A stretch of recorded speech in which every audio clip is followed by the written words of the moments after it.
A new franchise, a new studio, platform exclusivity, a ton of awards, and all the hype in the world. That's what Titanfall had going for it at launch. It sold fairly well. It made money. It got really good reviews, anywhere from an 8.5 to a perfect 10 of all of the score aggregators out there giving it high scores. But for the consumer base, the first-person shooter multiplayer gamers, the people that play the game for more than just a couple hours, it was a bit of a disappointment to say the least. Titanfall took over 60 awards at its E3 2013 reveal, including a record-breaking 6 E3 Critics Awards: Best in Show, Best Original Game, Best Console Game, Best PC Game, Best Action Game, and Best Online Multiplayer. It also won Best in Show from IGN, Destructoid, Game Informer, and EGM. So the game had a ton of hype going into it.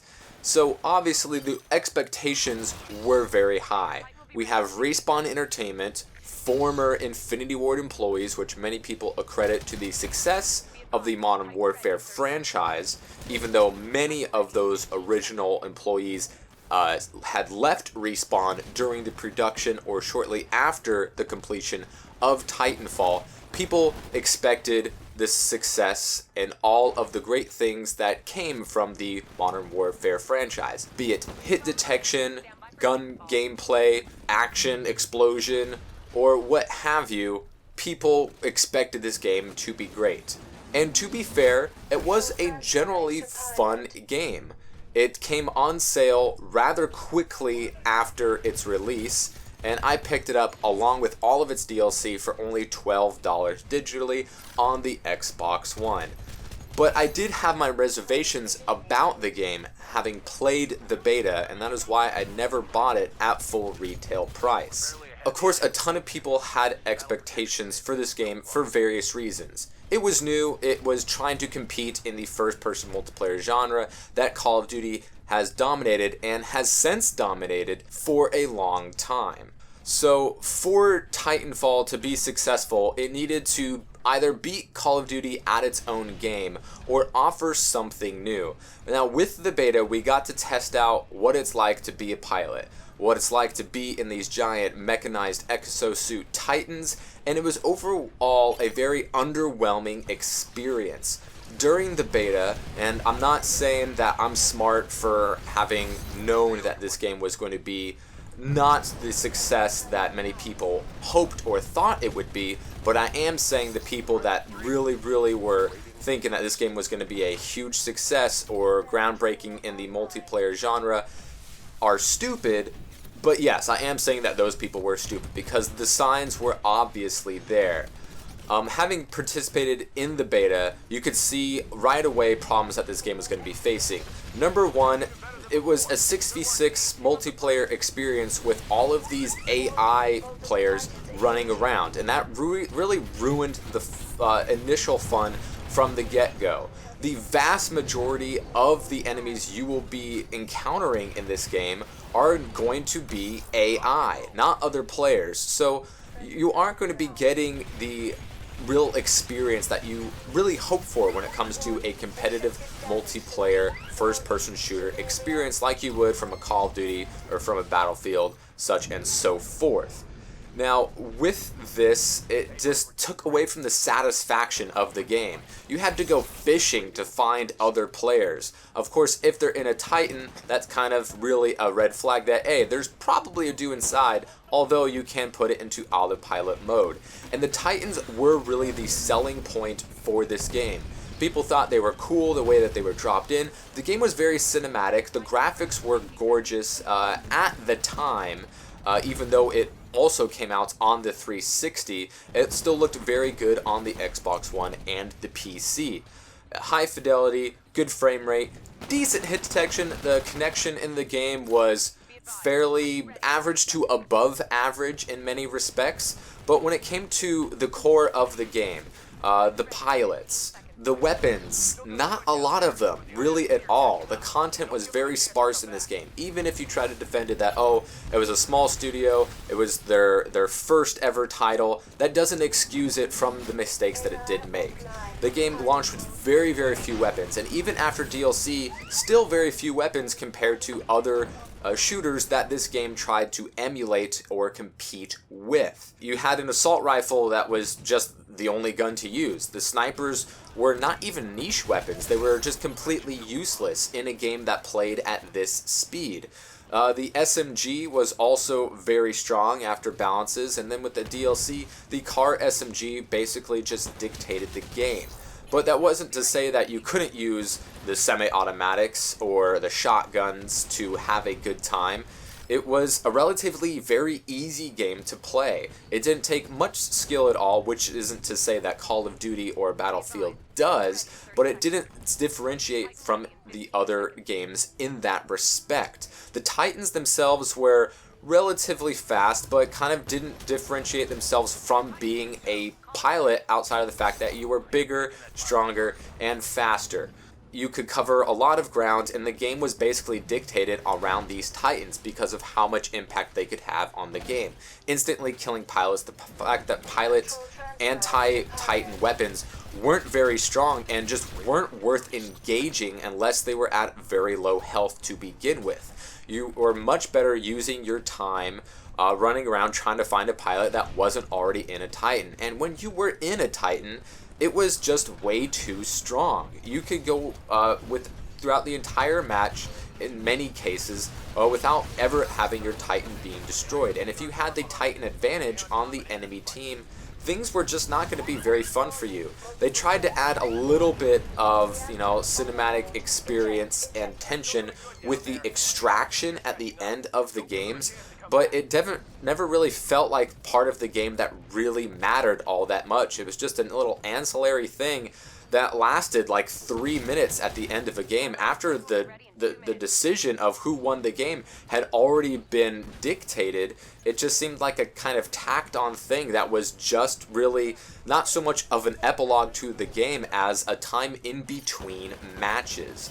So the gun balance wasn't really there. In the beta, I posted with the smart pistol, the auto-aim gun of auto-aim guns was just completely imbalanced, and I showed that clearly in the beta. It wasn't hard to see the problems that this game was going to have with its gun balancing. The fact that you have this auto-aiming pistol, you have this assault rifle and an SMG, and then all you have are useless sniper rifles and an LMG that's really only good in its powered-up card-based form.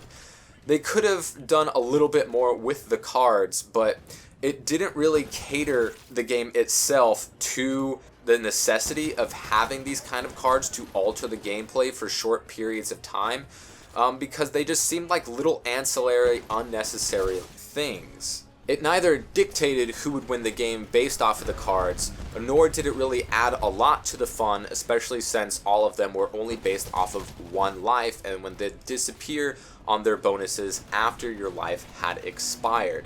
So what the game did have going for it, and it did have some positive aspects to the game, it was a fast game. But the fact that the Titans dictated how the game would play out slowed it down, because you cannot wall run as a Titan. You cannot jump into windows as a Titan. Although the Titans were faster and did have boosts to them, they slowed the game down. And the fact that they were the reason you either won or lost the game made the whole pilot experience seem like an unnecessary action to the entire game. Now, they did say from the get-go that there would be no pilot-only game modes. But then they reneged on that and did add a pilot-only game mode. There was also a Titan-only game mode. But as we've experienced with all the other first-person shooter multiplayer games, people only stick to, the two very vanilla game modes to it, whether it be a deathmatch or a domination-esque type of game. People are going to stick to what they know, what has the most people in that playlist, what's, easy to learn, which doesn't have a high learning curve, which has a lot of respawning, and not a lot of gameplay that's not focused on getting kills and making things explode.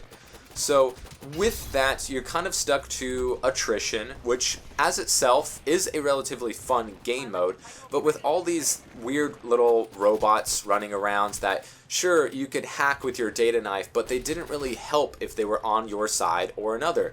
They weren't very accurate. It was insanely rare that you would get killed by one of these things if they were on the enemy team. So the game was just cluttered with all of this AI, all these robots, and NPC players that were just cannon fodder. So they weren't very interesting to begin with. The lack of single player has nothing to do with how good the game was at all, because no one plays Battlefield or Call of Duty for the campaigns. They play it for the multiplayer. That's where people spend their time. Look at the data. It's quite obvious most people never even touch the campaigns in these multiplayer focused first-person shooter games. And with Titanfall, the lack of single player, regardless of what people said, didn't hurt the game either in sales or in the overall experience. And yes, it did have platform exclusivity to the Xbox platform, and while it might have sold more copies if it was on the PS4 and PS3, that wouldn't have made it a better game. The game had different wall running mechanics. You had all these different abilities, perks, if you will.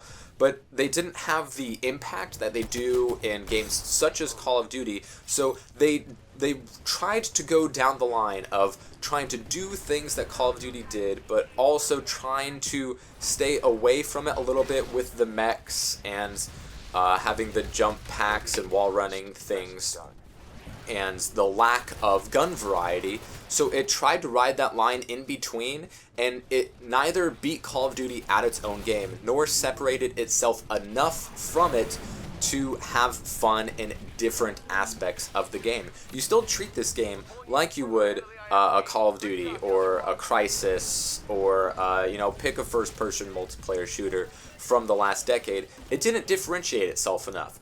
Sure, the Titans were relatively new, but they still played the role that vehicles have played in Battlefield and other games like it, in the fact that they dictate how the game is won or lost. You have these super strong things that take a lot to be destroyed and can deal out a lot of damage themselves. The Titan-on-Titan gameplay was rather boring, much less of a chess match nor high-octane action as it was just these brutes shooting the same, 2 or 3 viable loadouts at each other, blocking with the shield, and then waiting to catch their enemy's attacks and try to throw it back at them.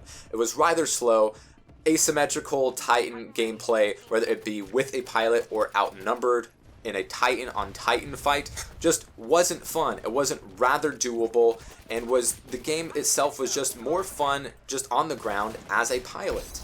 And when it comes to the lack of weapon variety and the fact that your perks or abilities didn't have a huge mark on how you played the game or how your type of soldier acted or felt, just didn't really give either your loadouts or weapon sets personalities, but it didn't change the way that you really played the game. Obviously, if you have an EVA shotgun, you want to play more indoors and get up in your face, maybe throw satchel charges at people. And if you were on a rooftop, you could, snipe with your assault rifle or your very unbalanced car SMG, or, just run in people's face with a smart pistol and just get automatic headshots. Obviously, you could have played the game different ways. I myself didn't find the Titans at all implicating to having a good time, because when I was in them, I would just destroy, and it wasn't all of that fun without the satisfaction of getting a victory, which regardless of the game always feels just a little bit satisfying. Being a pilot was just more fun, but the fact that the Titans were the all and be all to this game, throws off the balance and the reason for playing this game, but also for the pace, which otherwise could have been fast and differentiated itself more so from your Advanced Warfares, your Ghosts, your Hardlines, and given players a different experience. So as a whole, the game wasn't difficult. It didn't have a steep learning curve, which isn't necessarily inherently bad, but it didn't play Call of Duty as well as people had hoped. The hit detection wasn't perfect. The connection was fairly, I would say, above average at most times, but sometimes quite inconsistent. The maps were very creative, you have to give them that, but then, as always with DLC, you get very boring and bland maps that do not facilitate fun, different types of action, or types of action that were fun or more fun than the maps that launched with the game, which many franchises try to strike a difference with, but overall fail because they either try to make the maps too big or too small, or change the elevation and just end up changing the pace of the gameplay that has its problems even in the smaller, more compact, or better constructed maps that came on disc. So the game did have its fun. I thought that for $12 it was absolutely worth it, but I would have never paid full retail price for this game. It didn't offer a lot of content. There weren't that many weapons. There was really no reason to try to progress your soldier, to do challenges, to unlock different types of things. The Titans were very, very bland. They dictated how the game was won or lost, and there weren't very many different competitive ways to be a Titan or a pilot. So it has balancing issues. It has lack of creativity in the game itself. You could try to give it credit for things that it attempted to do, but overall failed at.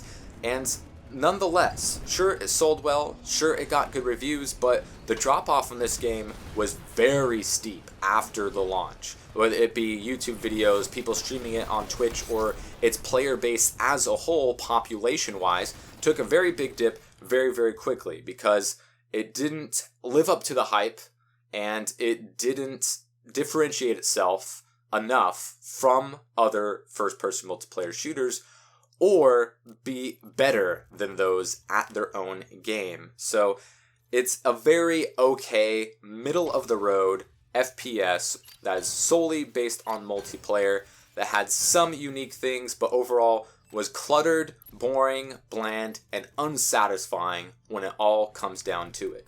Will Titanfall 2 be different? Who knows, but I don't have my hopes up.